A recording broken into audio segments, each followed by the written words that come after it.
Hello everyone. I thought this is the right time to make a crystal chandelier earring.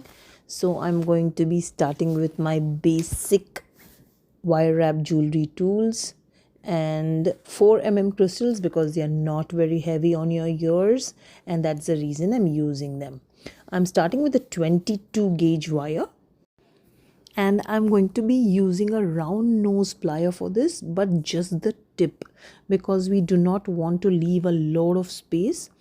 So I'm just going to loop the end and going to be adding a crystal. You can use any color of your choice. Once you add the crystal, we're going to make a right bend, and that will give you a perfect loop. And again, I'm going to use the tip because we want to keep the loops very small and minimum space, just one wire space.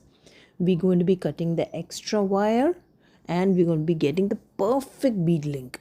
And that is how we need to make multiple bead links for this tutorial. We will need 2 different colors and 7 bead links each. For the second component, I'm using 20 gauge wire, 10 centimeters length. Again, for this, we are going to use a 6-step bail plier and we're going to start making loops. It's very simple. Use the plier end, step 1, and make 7 loops. And we slightly curve this because we want to be adding beads to this. For the third component, we need copper chains. Use a thin copper chain. So we need 3 centimeters length, 2 pieces.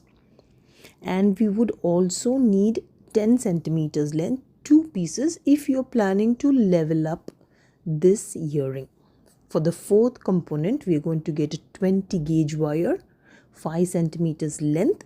We're going to be making a Celtic chain link by looping one end with a 6-step bail plier, step 1.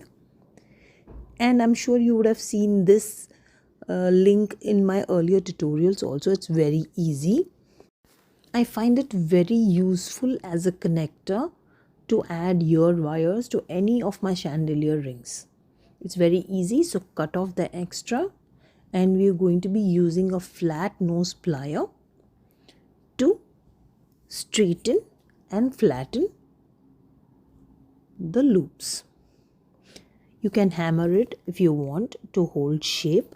Now that we have all the components ready, we're just going to be connecting them. I'm only going to be starting with the bead links. I'm only attaching 5 of them, after which I'm going to be attaching the connector and the small chain, 3 centimeters length. And once you do that, it will become very easy for you to add the other beads. Otherwise, when you add all the beads and then try to connect the chain, it becomes a little confusing and difficult. So that is the reason first we're adding the chain on top. Now you can add the second set of bead links below, or any more numbers if you want, because this is a super intensive work, because when you're making so many bead links, it becomes difficult.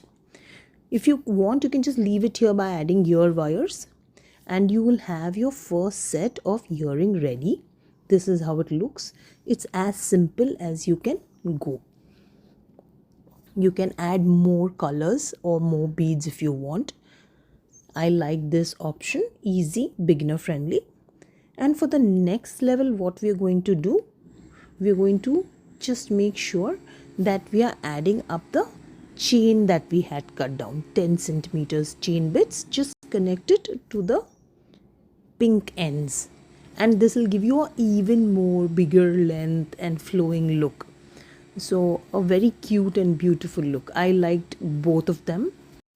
I'm so happy at the way it turned out, and I'm sure that each one of you should also try it.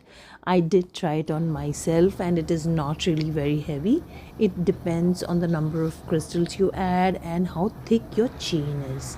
So I hope you will try to make it, and thank you so much.